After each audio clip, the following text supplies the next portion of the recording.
Hey, this is the Rogue Raven. I am hanging out with my friend Ben Larson, and we have a busy week ahead of us.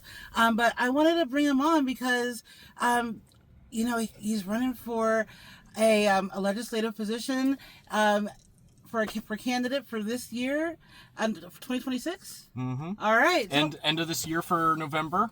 Right now, I am the only opposition to Brent Segrist in District 19. So then there's not going to be a primary. It's just we're going to go straight through to the end of it. All right. So yeah, I literally, it was the local county chair here was like, I still don't have anybody to run against him, and I just said fine. What I was thinking about it already, and it was the fact that I was thinking about it as like, oh yeah, you're just going to do it. Then that's when I just saddled up and did. Yeah. So. But for y'all know, we're in Council Bluffs, Iowa. So all y'all folks across the river in Council Bluffs, this guy, he has plans. What are your plans, man? Oh, way too many to even count, honestly. I mean, at this point, it's like we've got so many problems going on that, to be completely level, I decided when I needed to get all the signatures, because you have to get minimum 50 signatures to appear on the ballot. I decided, well, I'm going to obviously get some from the groups I'm already in, but I'm not going to talk to, and I'm going to hear what they have to say, but I also need to get the majority from just going out to talking with normal people, because it's like, you don't want to be in your own bubble. And literally, of all of the people that answered the door, and this is immediately after I get off work, in nursing scrubs, with my name tags on, trying to ask them issues, it was about, I would say easily 90% of them signed my forms. And they all told me the exact same thing, which was, I am too overwhelmed. I have no idea where I would start. I'm just trying to make it week by week. Oh, now gas just went up $1 a gallon. So it's literally saying, like, what are you running on at this point? Originally, it started because I have so many trans friends that were escaping states like Texas, and that started up in 2019. And then I was already politically active even before then. And then it's just every year I've just constantly been ratcheting things up. And if it wasn't for this interview right now, I would be protesting against ICE using the local prison like I typically do every week anyway. So it was... After that, I tried running for city council last year, learned a ton. I didn't make it, but I'm very much sometimes you have to fail in order to actually learn how to do something. Absolutely. So it really, and there's a kind of a point where you just have to say, look, you're either going to do it or you're not. And so I decided that, no, I'm just going to jump in feet first, and we're going to figure it out, because it is... Every fight, even at this point, even if you're not going to win, or even if it's a long shot, is still massively important across, nationwide, because that is another fight that now your opponent has to find resources for, try to oppose you on, try to actually contest you over, especially now. Right. Yeah, I've always say that we're things don't matter to you until you're affected by things. Here in CB, have you ran into that folks that were on the right side of the aisle that are now affected by what's going on around here and need some change? And do you know where they kind of want that change to start at? Constantly, but it's extremely varied. The biggest, honestly, right now is the sheer number of our elders that can't afford prescriptions anymore. So my background, obviously, with this shirt, I originally started off EMS as a paramedic, and I was a paramedic for about 9 years. And then I transferred to working as a nurse, and right now I work cardiology. And the prices for blood thinners in particular has increased to a tier where, especially Eliquis, is just not affordable, even though it's pretty much like, if we could put most of our patients on Eliquis, we could. Right. And it's now over... I have heard from some of my patients saying that it's $900 for a month-long supply. Oh my gosh, that's a house payment. Yeah, and especially when pre-Trump, it was only $430. It has literally had literally a doubling in its cost in the last year and a half. And it's to the point where now at my clinic, I'm routinely transitioning my patients to pharmacies outside of America. So I've got some where they're getting Eliquis from Canada, some that are getting it out of Ireland, because they can literally get a month-long supply for about $45 that's cash price. And it's so expensive here, they can literally get about a year and a half for the same cost of what you would spend for 1 month's supply at this point. Wow.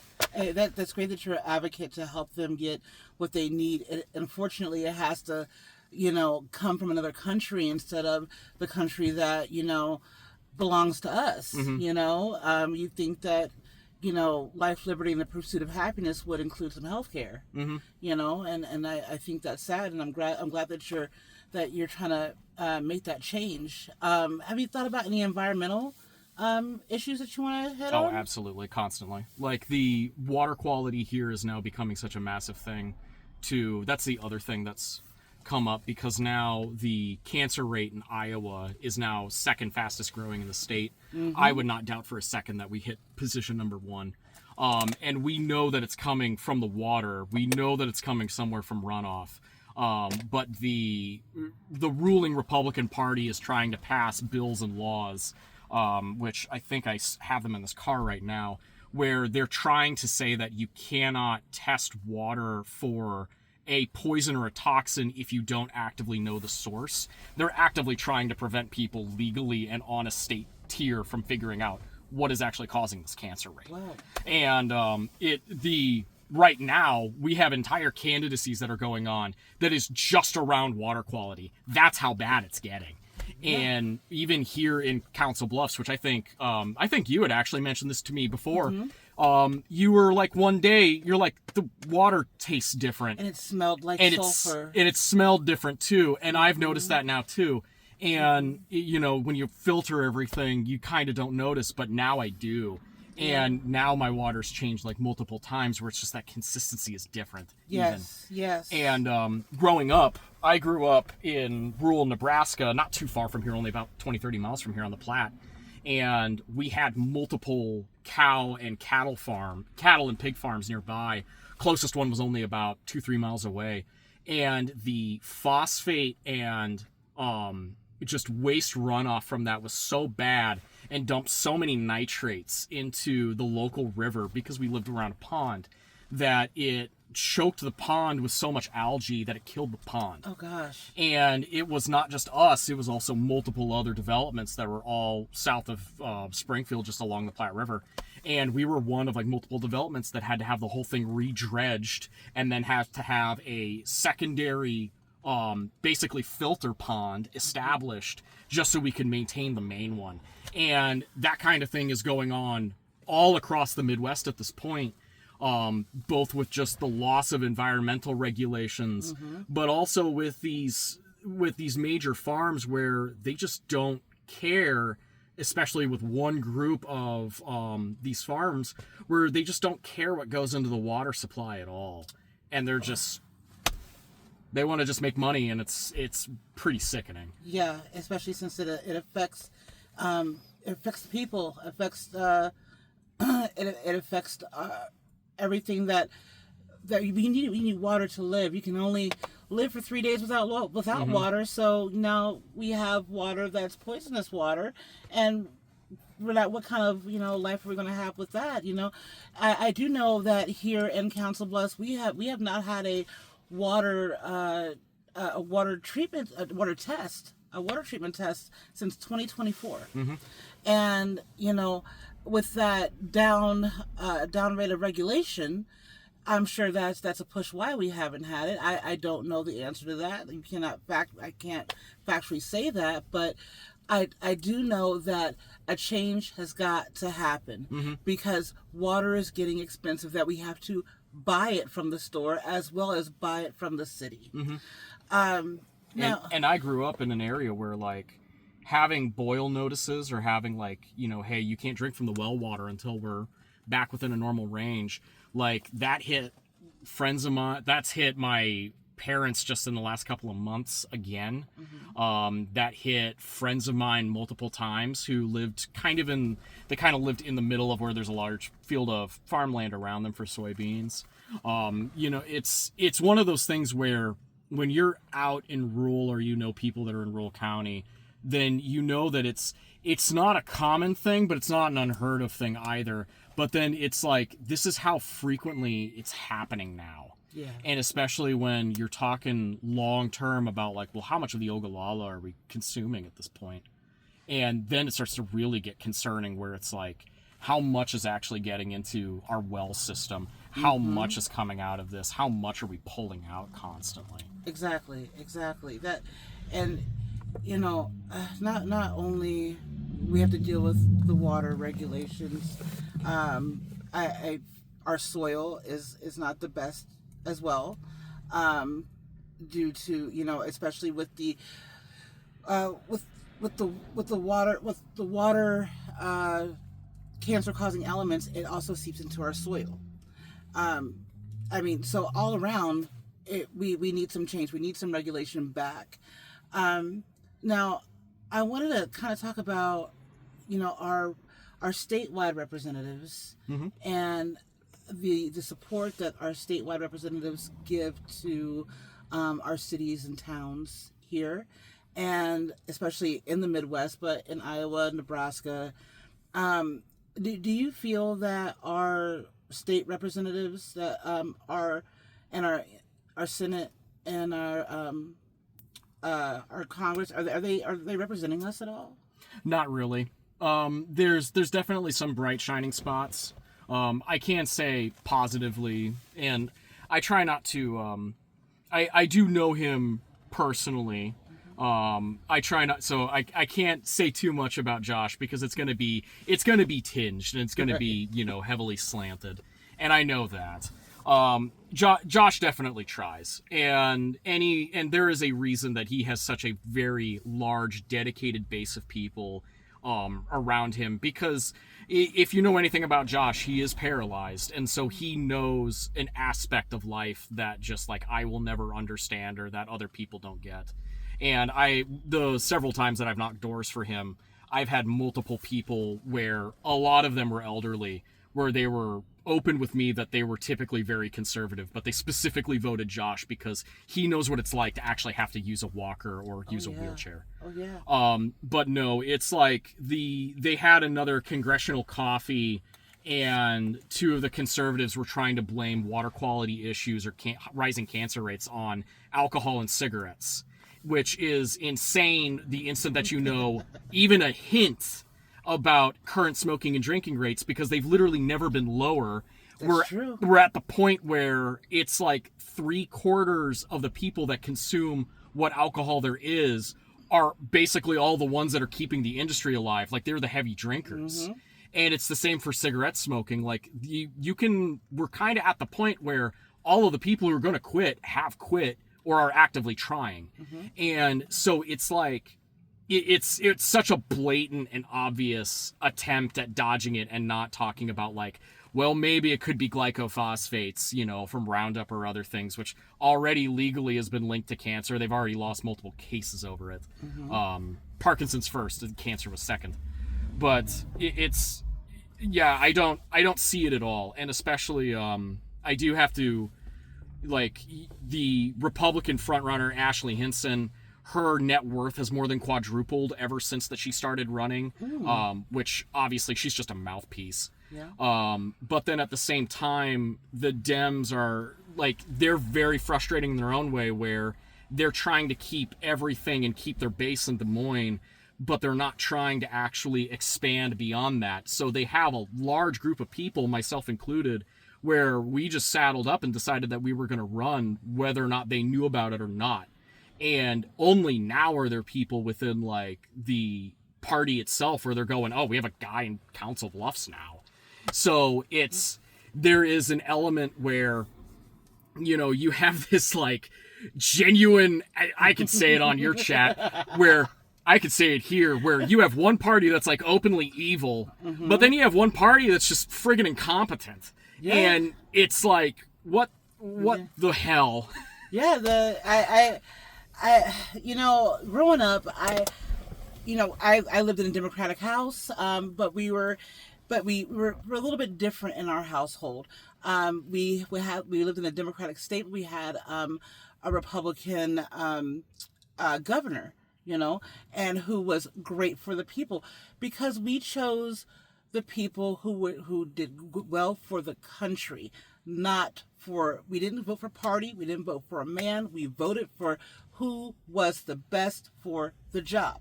Mm-hmm. Now, being on, you know, I always say now I'm an independent, but, you know, I'm a left-leaning independent because the Democratic Party has lost credibility with me, establishment-wise, PAC money-wise. I can't support someone who takes money to be someone else's mouthpiece. I simply can't. We are for the people here. Which is why, you know, I love our conversations, because you are for the people. Thank you. It's always for the people, and that's what our Constitution was built upon, the people. So with that said, you know, my worry is, how do we get the centrist Democrats, the moderates to like understand that the Democratic Party, they know the Democratic Party is not what they thought it was anymore. But the Democratic Party is going somewhere different now. Like in New York, the Democratic Party has gone somewhere different now. Because they understand it is the people that drive this country, not corporations. It's the people. Because we can stop using a corporation anytime we want to. We're finding out a different way to do things, to keep our money in our cities and states now. So what would your message be to the moderates or the people that are like, you know, I was a red guy, but now I see what's going on and I don't like what I'm seeing anymore?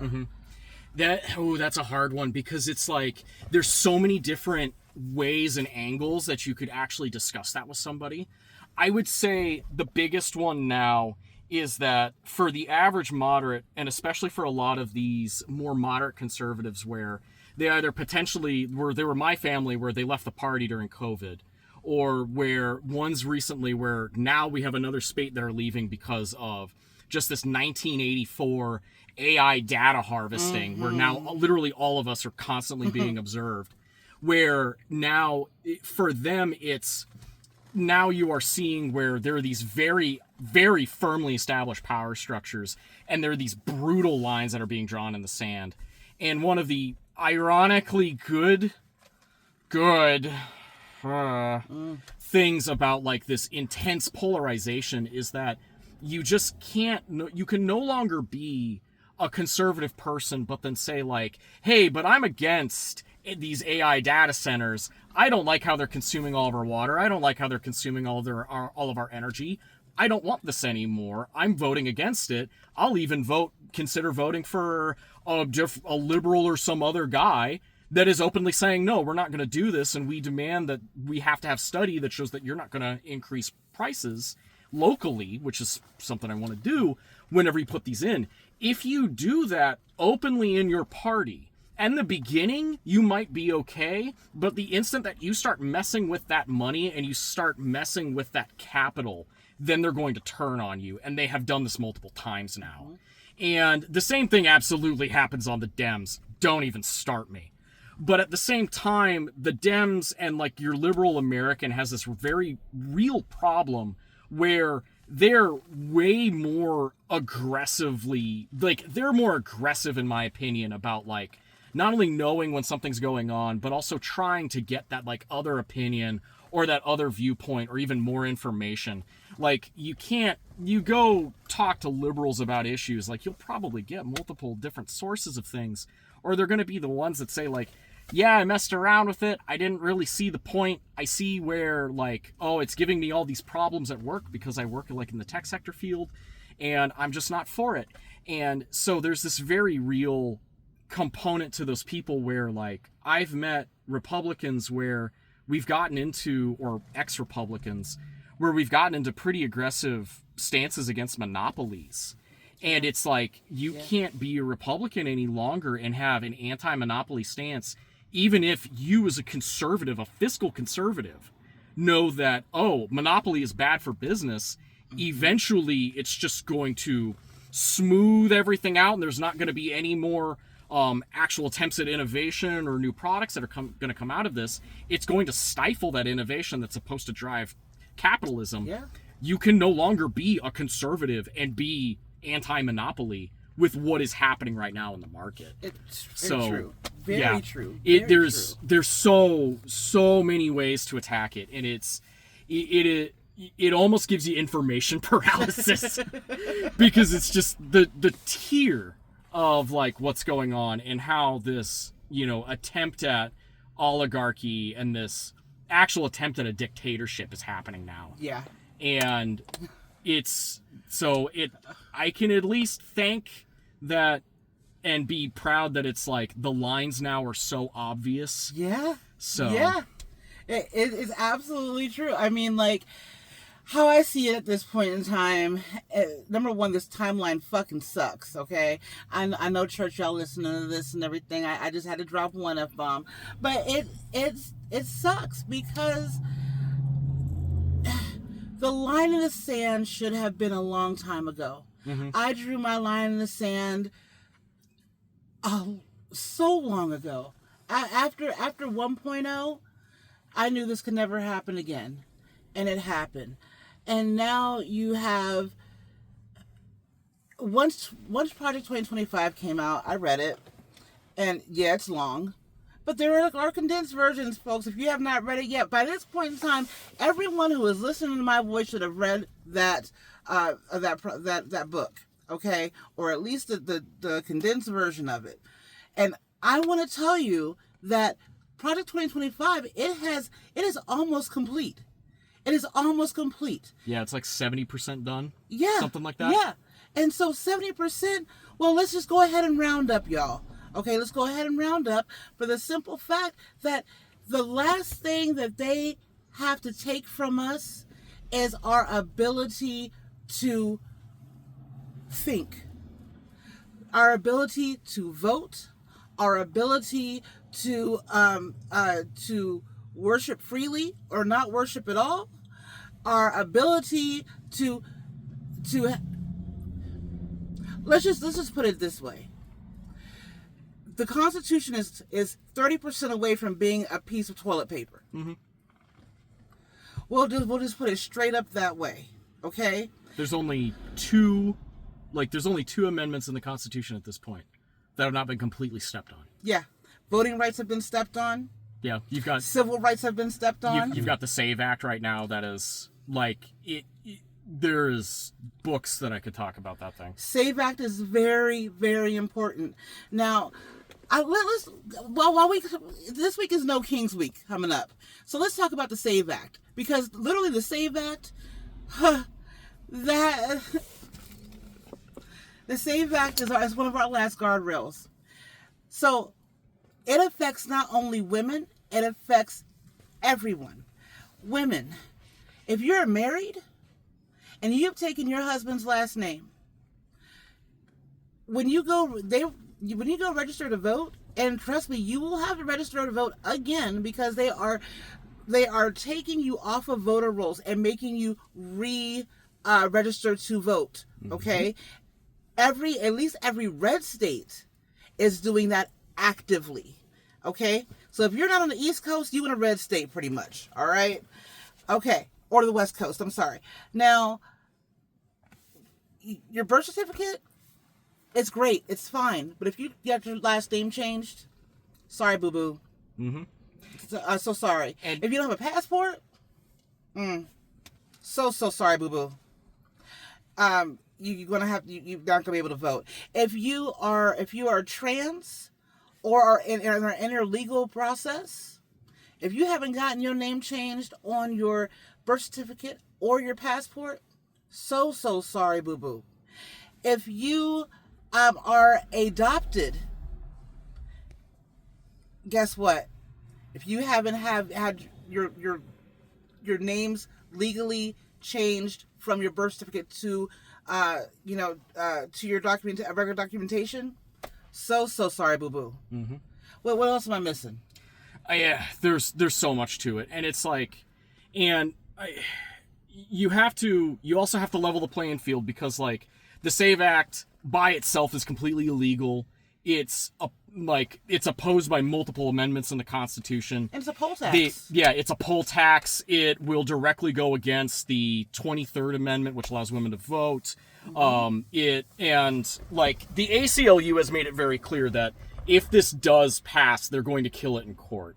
But it's also like, we cannot trust the court that they have been constantly rotting out. And even though I can look at this and I can look at the history of the current Ku Klux Court and say, like, okay, they're probably not going to be for this, because, like, we've seen where it was Overbell, where they were trying to repeal that, which is what allows gay people to marry. And they openly said, we're not going to even touch this, because if we do, we know we're going to set off another round of protests when we already just had a round of protests. But it's still like the fact that they are so brazenly going and saying, like, we're just going to strip millions off the voter rolls, especially in states like Iowa, where the vast majority of Republicans, like, if you didn't vote in your last city or council elections, you've been stripped from the records now. If you're only general election voters, if you did not vote in your midterms or primaries, don't count on you being on the voter rolls. That happened in our house.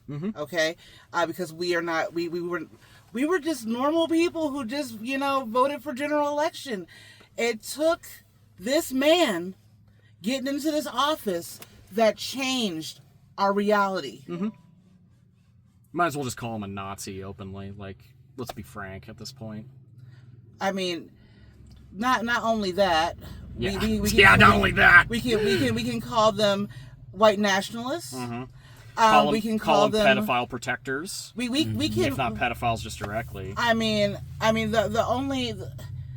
Sometimes, once in a while, even Black MAGA has an issue, only when it comes to some racism.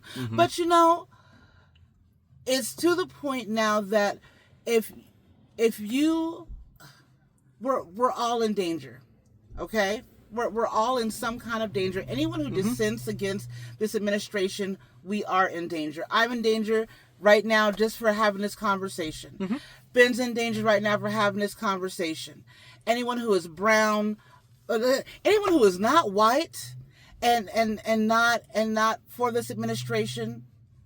The only people I would say now that are, like, quote unquote safe is literally if you have a voting record that is straight track Republican and you're a white male.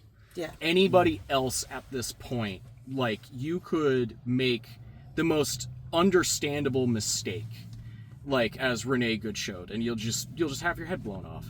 Yeah. And even then, like, Alex Preddy then shows that if you're a white male, you're not safe either. No. And that's, like, the real horror, is just that it is so blatant and it is so obvious now that, like, rights under Trump and the Republicans have just become conditional. Yeah. And that's actually, not to circle back, but that's another thing that I have Republicans that even signed my sheets to get me on the ballot over, was that they weren't saying that openly, but they were saying that, like, they were the ones who were bringing up that, like, every amendment in the Constitution now has either been under attack or trampled. Absolutely. And I'm against worshiping the Constitution like that, because the Founding Fathers were people, and they were men, and the majority of them were white, very rich slave owners. And not to mention they weren't all Christian either. They weren't all Christian. They were not all Christian. Many of them were really shitty even in their time. But the reality is that, like, you even have Republicans whom, for many, many reasons, have looked at the Constitution as being a very sacred artifact. And now they're watching it just actively get torn apart. And they're watching these things that they've held so dear to them, like gun control, like firearms and the ownership of firearms and personal protection. And now it's like, oh, this is just a talisman now. It doesn't matter if a federal agent just knocks you to the ground and then takes it from you and blows your head off. And now it doesn't matter that you had a pistol. you couldn't pull it in time, and how are you going to do that against, you know, a fire team of literal SS officers? Yeah. And Yeah. it's a horrible thought, but it's like, now you are, and I don't know if you saw this, but your watchers might have, but it was like right after Good was killed, I was watching the Second Amendment community rip itself in half. Yes. And watching the men and women that were like, you should have known better, like, this is about personal safety and protection. What Trump and his cronies just did is literally murdering American civilians and then claiming that the Second Amendment now no longer works and no longer matters because you're an enemy combatant or whatever. And nearly every single one of them that was saying that was either a black man or a black woman or somebody else that was not white. Yeah. And Yeah. there absolutely were white men like In Range TV or like some of the older gun tubers where they were also echoing the same opinion. But it was, you were watching some of these guys on the right wing just contorting their fucking brain, trying to, or just ignoring it entirely because it just wasn't a nice thing. And it's so disgusting to see this, like, you're just fetishizing over this object. You're turning this firearm and the ability to defend yourself and people you love into, like, this talisman. Oh, I have a pistol, everything will be fine now. No, I'm sorry. This guy's in 3A plate, 32 ACP is not going to cut it. Yeah. You're not going to, if you roll up and you get stopped, and, oh, they don't like you, you look too brown, guess what, fucko? Your license doesn't matter. No. And the fact, and it is so, and that's why, like, I am so proudly anti-ICE, and I'm going to be so aggressively like, no, this whole department needs to be thrown away. Yeah. Most of them just need to be straight up arrested, because it's the fact that this has been going on, and it's just been going on to people that weren't white in America, and I know I'm just preaching to the fucking choir, but, like, the fact that this has been going on for years, and then Trump gets in, and then it's not even the switch flipped. It was just all of a sudden everything was sent to 11. The foot's just on the accelerator. Yeah. And Yeah. and you get like, and you still see where like Obama is doing these little ads, and he's got his fucking library, and it's like, you made this thing, you partially made this, like. This has been going on for decades now, and only now Americans are actually seeing how bad it is, how unleashed it is, how there's no rules or regs on it. And then you get dipshits like Chuck Schumer, where it's like, oh, well, maybe we should put cameras on them. Why? So we can see more crimes. Oh my gosh, Chuck,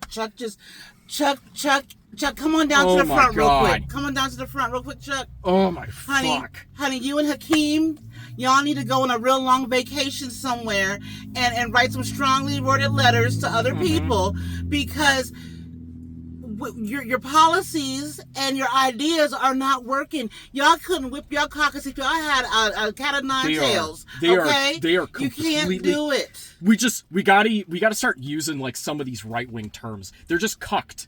Like, you can be like, you, like myself, like guys like Graham Plantner, where they're just out AOC, where they're just like, these guys are completely ineffectual. They can't even keep their own party in line. They're just kind of standing up in front of like a bunch of, you know, AIPAC donors in a room that's increasingly shrinking, and they're just like saying the same thing over and over again. They're not even like able to control their own party anymore. No, and not it's, at all. And it's Not so at all. obvious. And Not it's at all. like, Jesus The one Christ. thing I can say about MAGA, it's the only thing I will say good about y'all. Y'all are able to keep your caucus together. The Dems, I don't know. Until now. Until the girls are fighting over there. The girls are fighting over. Y'all keep on fighting. And it was Keep gonna on happen. fighting. And it was gonna happen. And this is like, I need to read about it more, but the same thing happened with Norman Greenbaum. The same thing happened in the 60s. We are seeing the same split that's occurring. Yes. But now what's going to happen likely, and I hate saying this, we're not out of the fucking woods at all, where the near future for the Republican Party is going to be these paleo-conservatives versus literal actual Nazis. Yeah. That's going to be the future. Well, and you're absolutely right with that, because, you know, Trump ran on specific things. He ran on lower groceries, lower energy, the immigration. It was just blame immigrants. Just And blame them. right, because you have to have an enemy, right? And then what was that last one? And America First, right? Yeah. Have we gotten any of that besides? No. And even MAGA is starting to look around and they're going, and it's like, it's so fucking disgusting that like you can't get an American to freak out over, you can't get at least an average American to freak out over just bombing a random nation out of nowhere. You have to actually affect Americans' pocketbook Exactly. before they go, oh well, maybe I should do something. But Right, genocide isn't enough for y'all to draw exactly. a line? Genocide isn't. I mean, come on now. What's a little genocide as a treat? Seriously, but bombing doubles happen at school of girls with 180 women is not enough to be affected. Okay, but the gas went up because they done bombed all the oil fields and they bombed all the natural gas productions and anything that will affect. And it is invading Iran and doing this is just the dumbest possible thing, because Iran knows all what they're going to do is they're going to turtle up. They're going to mine the holy shit out of the strait. The strait's going to be cut off. That's about 20% of all. That's all shipping. They produce somewhere north of like a third of all the world's fertilizer. So we're already going to... Plastics. Yeah, and we're already seeing here in the nation where farmers who did not already secure stock of fertilizer, they're just not getting it. Yeah, there's nothing. Ass out. So now we're going to see food shortages. Medicine. Yes. Metformin. Ibuprofen. Because they make all the plastics. Because it has to be a base to a medicine. You can get your medicine from anywhere in the world, y'all. But there's a base to each medicine. And the base is made out of what? Plastics and petrochemicals. And finally, and just the most... like, one of the most ugly and infuriating things is that anybody who had a fucking brain, if they weren't a goddamn Nazi in this administration, if they weren't literally asking AI models to give them ideas, because they literally might have shot that fucking school based on an AI told them to. It's true. But it's very true. It's literally true. But now what's happening is that Iran is in the Middle East. They do not need long-range missiles against... You don't need specialized targeting equipment to go after, I don't know, another nation's refineries that just happens to be a part of the petrodollar. You just go after America's pocketbook, which is the Gulf countries. Have you ever noticed how, like, right now the American economy is, 7 companies that are all selling AI in a trench coat, fake trading $1 trillion to each other? It'd be a real shame if they built a ton of AI data centers in the desert, in Saudi Arabia or Qatar or the UAE, and they just started exploding. Right. That's a bad thing. That's a really bad thing. And you saw that market for the past 4 days, right? That market for the past 4 days has been, I guess they're done trading back and forth now to hold up that economy, because that bubble has to pop at some And they were already going to, because you were already watching Oracle, and now we can get into the AI discussion. So Oracle is a company, they and this is for your viewers if they don't know. So like Oracle did software. Oracle doesn't do hardware, and they never have. So Oracle, though, was receiving all of this money to build AI data centers. But there's no AI data centers they can build because, number one, they don't own any infrastructure. They don't own the technology for the infrastructure. Like everybody, they're reliant on NVIDIA for the CUDA cores and the actual chips that can do it, like the NV100, 200 series, whatever. So here's Oracle, where they're trying to put down these data centers, but they take on this enormous load of debt. Their debt load is something like 7-to-1. And it's all to build data centers on money that's borrowed, with technology that's not theirs, with infrastructure that isn't theirs, but that they're going to supposedly, like, maintain or manage in some way. But it doesn't matter, because now you had Blue Owl Investing, which pulled out like a $10 billion deal. You have multiple data centers where they shut down. They're not going to build them anymore here in America. And now you're seeing, and this is kind of quoting from Ed Zitron, who's the real hater. He's on that hater pack, like that Kendrick Lamar shit.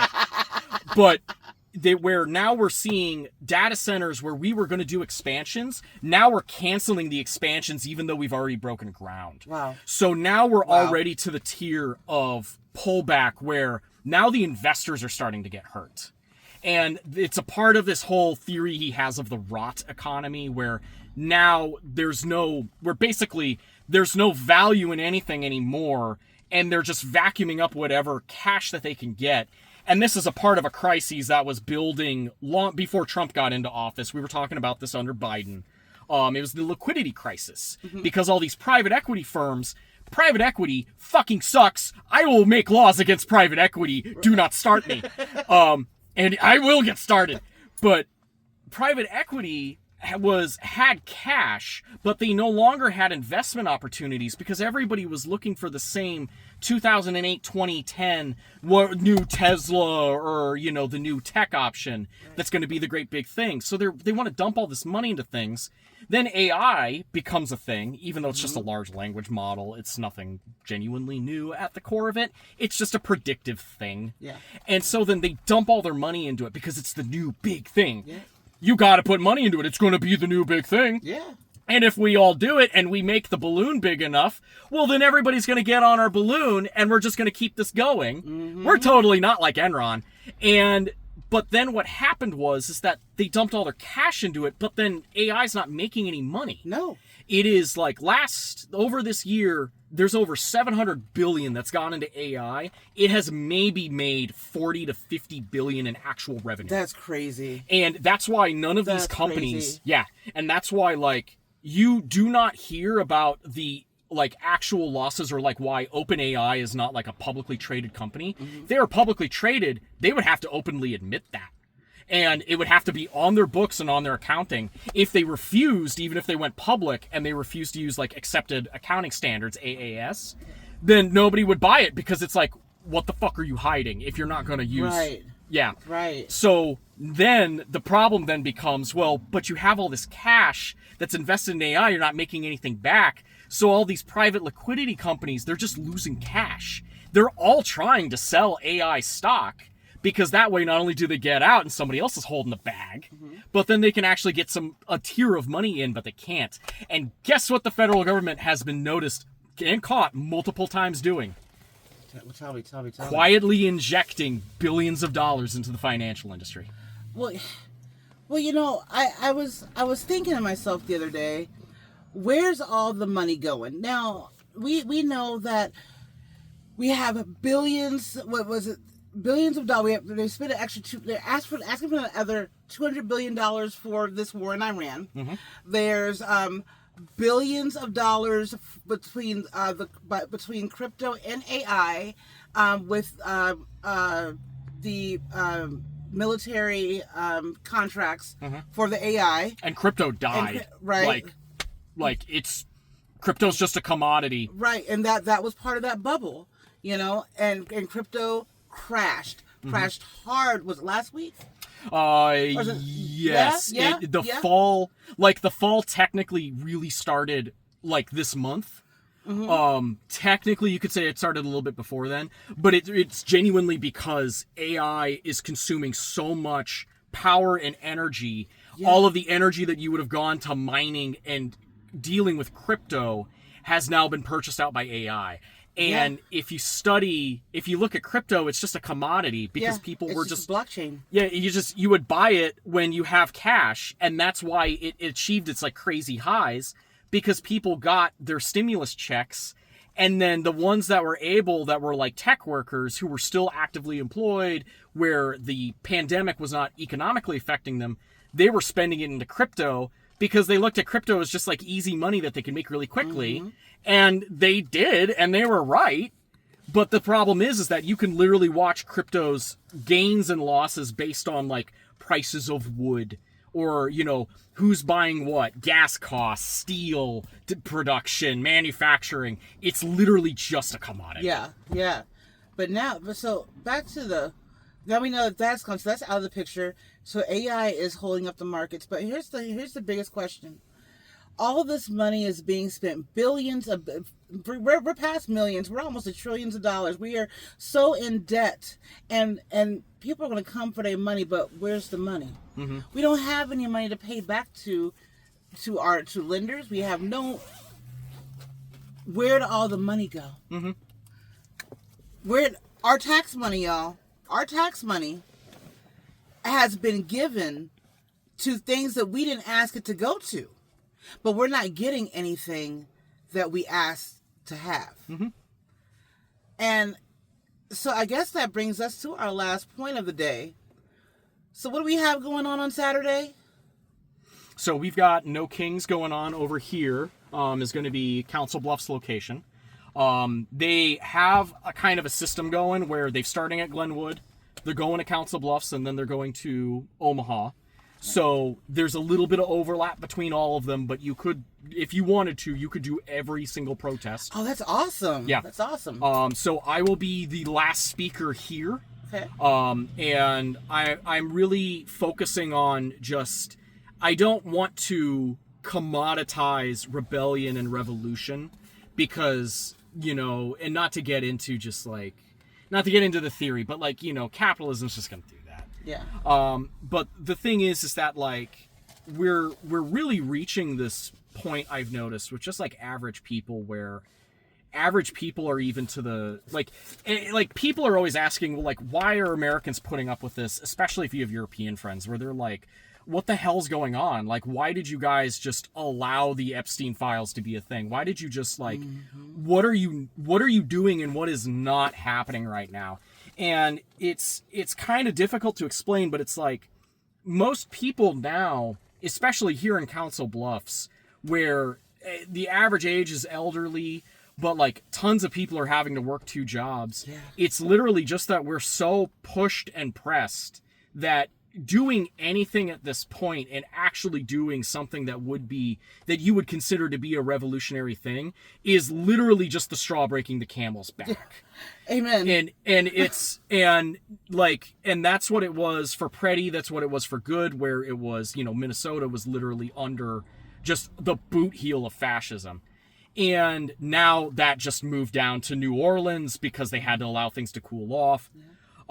But the biggest thing that you gotta know is that they're just constantly tightening down the screws. But rapidly we're kind of reaching a point also where it's like, you need to start, God, what's the best way to put it? Like, we have to start stacking wins that are obvious that it's like an actual thing where it's like, we won this. Yeah. And now we're turning it into the next thing and the next thing and the next. Yeah. And that's what that's one of the things I'm going to speak about in particular is just that you cannot allow No Kings to be a pressure release valve. You cannot allow it to be like, okay, we gotta let the, you know, the libs do their little protests and then go back to work. It's like, no, the protest here and the signs and everything else, that is like second or third thing. Your first thing when you're going to No Kings is to start getting those gears in your head turning about like, what can I do? What can I do constantly? Mm-hmm. What can I do that shows that I'm refusing to abide by this in any way, shape, or form? How can I start crafting my own world in a way to where this influence by Trump, the Republicans and their fascists is mitigated or even completely removed? How can I get to a tier where I'm still me, I'm still enjoying my life, I still have balance, but I cannot be controlled, and I am also in a state of my existence is becoming a rebellion in a way. Yeah. And that's difficult because I'll tell you and I'll tell your followers straight up, like, it's really hard sometimes because when you're doing this shit and like we're in the same mutual aid group, we're trying different things, we're trying to do research, like that kind of becomes a part of your personality, and you have to be careful because eventually you get lost in the sauce. Yeah. And sometimes it's hard to relax, sometimes it's hard to smile, it's hard to just step back, but it's at the same time, you know, you have to, it's trying to get more people to realize that like, no, you have a lot of power, and we're reaching a point where you're going to have to decide how that power is going to be used. And it's not just the vote. It's not just saying, doing genuinely your bare minimum of civil service. It's being this like constant, loud, frictional, agitating element where it's like you're literally showing the Republicans that like the only thing that we can do to stop this person is full silencing. Yeah. And it has to and getting to that tier. Yeah. Because like you said earlier, we're literally all in danger. We are the people, we are the last line. We are more powerful than our elected officials. We are, because without us, what do they have? I mean, think about this. Think about it this way. The White House is just government housing. Okay? All right? And the establishment, they're just DEI hires. Think about it that way. Okay? So we are the last line. But just like Ben said, don't get lost. It took me a long time to find myself back after being so angry and so inundated in this mess that it super consumed me, and I had to figure out how to make that balance. And it is hard with everything that's being thrown at you. You're being told that you're not Christian enough, or not the right kind of Christian. You're being told that you're that you're a second-class citizen. You're told so much that you don't matter, that we don't matter, the people don't matter, okay? Or we're not worthy enough to be Americans. Mm-hmm. But I tell you one thing, we Americans, we are audacious. We'll be damned if anyone's not going to tell us what our rights are or not. Because we're Americans. Mm-hmm. We are. And so this Saturday, I implore y'all, first off, there's an app called 5 Calls. If everybody should already know what that is by now. Call your lawmakers. Call them. Tell them what you will and will not tolerate from them. Okay? Even if you feel that you have no representation, the numbers that come through those phone calls matter, because it lets them know that they have to change a track. Okay? That's what it lets them know. With those 5 calls, call them. Number 2, show up. If you can't show up, and if you don't feel comfortable, showing up in person to protest, or even to stand up, you can do other things. You can do mutual aid. You can volunteer. You can donate to a cause for democracy. You can do anything. But Saturday, 501, and I think Move On, and what's the other one? Indivisible. Mm-hmm. Indivisible. Okay. They all are sponsoring No Kings. Find your local No Kings. Show up. Show out. Make some noise. Because here, we don't have no kings in these United States of America. No, we do not. And we will never have a king in these United States of America. Right? Right. With that said, Ben, walk us out. Thank you, Ro. God, I'm terrible at ending things. Don't forget that these dictatorships are also top down. Don't forget that every single one of these Republicans that is pushing for this, or in reality, that is just accepting of everything that's going on, that is just sleepwalking into this, essentially, accepting that it's going on and just allowing it to occur, they're still just men. And they're still just boys at the end of it all. Mm-hmm. So even if, your local representative, well, he doesn't have a say in this whole Iran conflict, I don't care. you need to be openly protesting against him, and you need to be openly active against him. That's right. That's right. There is a lot of ways that you can attack a system, and you need to also consider it as, even if it's not going to be necessarily effective, well, if you start getting a group together and you start doing little things like this, and you start consistently doing little things like this, and they know that you're a reliable thing, and they know that somebody's going to stand on principle and keep doing it, well, how many times have small groups changed massive things in history? Wow. So it is, don't ever minimize the impact, even if it's just you and a small group of just dudes. Yeah. Like, we have right now groups here in Iowa and Nebraska, like Pissed Off Grandmas, where they are actively banned from being anywhere near Republican senators, especially Dollar Store Lex Luthor in Nebraska. What's his bucket?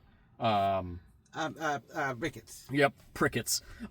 He, like, Pissed Off Grandmas can't legally be near Ricketts. Wow. So never Good forget job. and Good never job, grannies. Yeah, and I've had a certain person, Dan Dawson, call the cops on me before because I was speaking out of line. Don't ever think that a small protest group cannot rattle these guys. Right. So what we have to do is be comfortable being uncomfortable so you can make them uncomfortable. You got to practice your revolutionary and anarchist calisthenics. Yes, exactly. Because, at the end of the day, y'all, this is our home. This is where we lay our head. This is where we go to work. This is where we try to thrive and raise our children. This is it. This is it. And after this, I mean, if we decide to go somewhere else, it'll follow. Mm-hmm. It'll always follow. Okay? So I appreciate everyone who listened today, and I hope to see y'all on Saturday. Please like, subscribe, share. We don't want to stay in our ecosystem.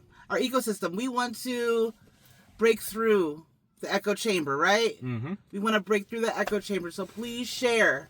All right, with that, Raven out.